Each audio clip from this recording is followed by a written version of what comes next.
What if I told you that you could come to my house at any time that you wanted?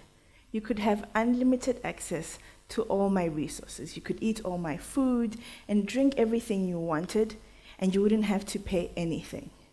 I would hope that you would pause and ask and say, "Aye, what's the catch?" And I told you it's completely free. You don't have to pay anything. I will, however, need a bit of information from you. Your banking details. Can I track your movements wherever you go? Can I have unlimited access to all your conversations? Can I record and take everything that you give me, all your information, and I will turn it into copious amounts of money for myself? But hey, the house is free. But then you'd pause, and suddenly the house doesn't seem so free, does it?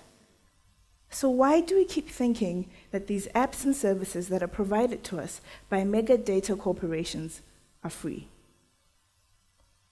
The London School of Economics defines data colonialism as a process whereby mega corporations take everyday interactions, they process them, and they turn them into quantifiable data, and they make a lot of money out of it. My first real aha moment with the power relations between myself and these data corporations was a couple of months ago. So a Google notification came on in my emails and asked me to accept the terms and conditions. What made me pause at that time is that Google was undergoing a scandal and there were issues around them allowing third-party developers to read our emails. Now this caused me to pause and panic because I was like, wait. Is there someone else out there in the world who knows how many times I've downloaded, deleted, and deleted Tinder? Or maybe there's somebody else out there who has access to all my WhatsApp chats and all my voice notes because I back it all on Google? What does this all mean? And my uncomfortability in that moment caused me to say, wait, what if I don't click accept to these terms and conditions? Can I still get access?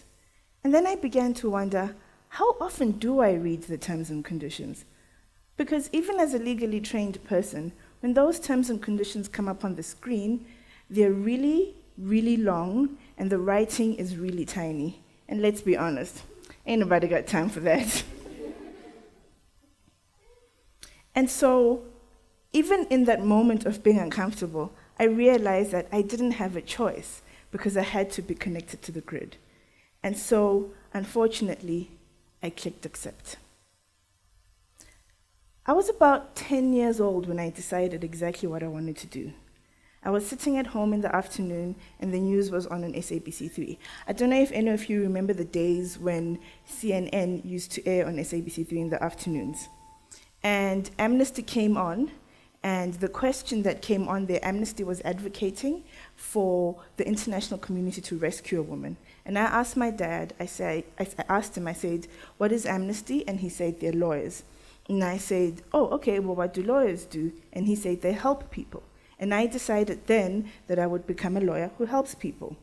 Now, my first legal victory came way before I docked the halls of law school. It was in the riveting case of Zulu versus Zulu, the applicant myself petitioning my father to allow me to have more access to the landline and for the landline to be removed from the lounge and put in the corridor. Because even at that tender age, I understood that access came with privacy. Now, in the 16th century, when the first imperialists landed in Africa, they were in search for different minerals, for gold, for diamonds, and for human resources. Because in that time, those were the resources that kept economies going. Now, fast forward to 2018, we have a new unlimited resource that is of value. It is our data. And whoever controls it, controls us and the economies. Depending on where in the world you live, you are either controlled and monitored by Facebook, Google, Amazon, Apple, and Microsoft. In my context here in Johannesburg, for me, it's Google and Facebook. And maybe if you're a little fancier, it might be Apple. And what is important to understand about Google and Facebook is that these are not mere engines that allow you to access. Google is not a mere search engine that takes you to a destination, and when you find the result, it leaves you there to read your results. Facebook is also not merely a social network that just allows you to connect with your friends. There are everyday movements that you do that these organizations are recording and keeping and turning into quantifiable data. The phrase that data is the new currency is actually quite common, but what that means in everyday life, we don't know. Another phrase that you'll hear often is that data is the new oil, but we all know what the history of oil and exploitation has been in the world. But what we do know is an interesting example is earlier on this year when Mark Zuckerberg had to appear before the American Congress to discuss issues of data leaks on Facebook, is that after a mere few days of appearing before Congress, according to Forbes, he managed to increase his net worth by over $2.6 billion. Now, if the markets understand the value of our data so much, why don't we? The introduction of these new technologies comes with it an interesting arena for human rights and how that translates in our everyday interactions. So there are traditional rights that exist that these new technologies ask us to pause and consider. Take, for example, the right to access to information. Now, we are still contending to actually gain access to information from government records and from private records. But because of these new technologies, we are forced to come to the reality of being faced with too much information. In the age of fake news, in the age of alternative facts, as people who deal with information, we have to ask ourselves, what does the right to access to information really mean? And then we have to redefine it to that. It doesn't only mean the right to access to information, it actually means the right to access accurate information. And perhaps it's the right to privacy, to say, I want to do my own business in private. But what does that mean? I don't know if you know, but Facebook, a couple of years ago, Facebook released a study that said that they're able to predict when couples will divorce or break up based on your social interactions, based on what you're Googling, based on what you're searching, based on the pages that you open on Facebook. They're able to predict quite accurately how long a couple will last and when they will break up. Now, I don't know if that makes you feel comfortable, but I feel a bit icky about how that affects my right to privacy.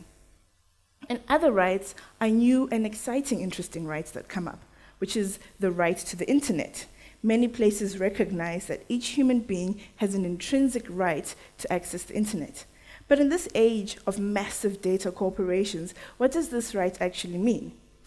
The Mozilla Foundation did a study, an interesting one in Kenya, and they found that there were some places where people actually thought Facebook was the internet, that the entire World Wide Web was encompassed in Facebook. And it's funny now, but how many of us actually think Google is the search engine of the internet? How many people perhaps have ever used Bing to search for information? Because there are alternatives. But because of the monopolization of these massive data corporations, our thinking has become so limited, and the more we ascribe specific functions to them, the more control they have over us. And I know some people will say, but they're benevolent, and they really just want to connect us. I don't know about you, but I wonder if world domination is not at the core of their intentions. And another right that has come up that we know with our interactions with social networks and the data is the right to be forgotten. Did you know that you have a right to be forgotten on the internet? And maybe it's something as small as a small criminal infraction that you did with your friends when you were a teenager that you don't want to come up every search result when someone goes on Google or Bing. Or maybe it's something more serious, like an unfortunate sex tape that you didn't consent to that's now floating around the internet. You have a right to ask that to be removed because it's your personal data. And as I was interacting with all these things, because for me this was a new world that was opening up to me, I realized that there was only one option for me to take, and it was to take the right pill. And in doing so, I began to unravel a different world, as I've described, a world where I am not in control of my data, a world where people are constantly recording things about me and what that meant for me in my life, in my personal life. And then I began to ask myself, what will I tell my niece in 50 years when we're being run by the machines, when D-Day comes? And she says, but auntie, didn't you see this coming? And I would have to have a response and say, but it wasn't a real issue at the time for us. It didn't affect us as much. But the truth is, it does affect us. Because in Johannesburg alone, there are over 5 million Facebook users, and just about every single person in the city of in the greater city of Johannesburg has access to a smartphone. So we know that when people have access to your data, it can affect the outcomes of other areas in your life. Take, for example, politically. We've seen how news on Facebook and Google has affected the elections around the world, in America with Brexit and Brazil. And 2019 is coming to us, and we need to ask ourselves, are we ready for what the social media brings? And perhaps it's economically. This is a different kind of marketer. This is a marketer who knows you better than you know yourself, and is so well primed to sell you the things that you don't want, to sell you the very things that you don't need, but you do want. And so I then decided I was going to do something about this. I wasn't just going to sit down and wait for D-Day to come. And so there's 3 main things that I've done that I want to share with you that I've begun to do as I unravel just how far this rabbit hole goes. The first thing is education. Ironically, the internet has been my best friend in this journey because there are so many free resources online that you can use to educate yourself to better understand what's happening. So I've taken free courses and I've taught myself, how does the internet work? What are cryptocurrencies? What is blockchain technology? What are these cookies they keep asking me to accept? I don't know them, but I've taken time to educate myself. And I encourage you to do the same, to not just click accept, but to ask, what am I accepting? And to not just educate yourself, but to educate the people around you. Because we've seen in South Africa that this kind of stuff, where someone has access to your data, it doesn't only affect the wealthy. In a recent constitutional court case that involved SASSA, it came to the front that there was access to data of a lot of grantee recipients that was given to a third party who took this data and turned it into money by selling them things that they didn't actually need or consent to, all because they had access to their data. Now take this and multiply it by about, I think it's 4 billion now, and you have the power of Facebook. And the second thing that I've done is to advocate.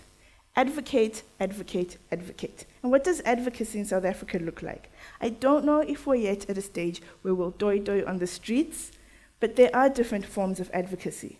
That's finding different people that are doing the work to find a way to hold these data corporations accountable. Whether it's through change in policy, change in the way that they work. It could be as simple as signing an online petition or participating when a parliamentary call comes up for how to regulate the internet. And these efforts are not futile because we've seen around the world that as data corporations grow stronger, there has been a pushback from our civil and civic society to begin to hold them accountable. So it's up to all of us to be a part of this journey. And the third thing is not to detach from the matrix, but actually to see how you can use your skills to be a part of it. And for me, I ask you all to go on this journey with me as I learn how to code, because I don't want to be left on the outside. I want to be a part of it. And maybe we can turn the internet into an ethical thing that actually protects and promotes our human rights. But what's important in all of this at the end of the day is for us to remember that we are humans and we are not mere products. We are not mere products that can be used that our information can be used for mere profits. And that the freedoms that we have now were hard won for. They were not free.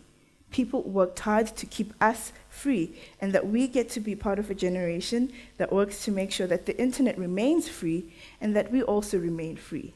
And in the words of a lady that I absolutely admire, Assata Shakur, it is our duty to fight for our freedom. Thank you.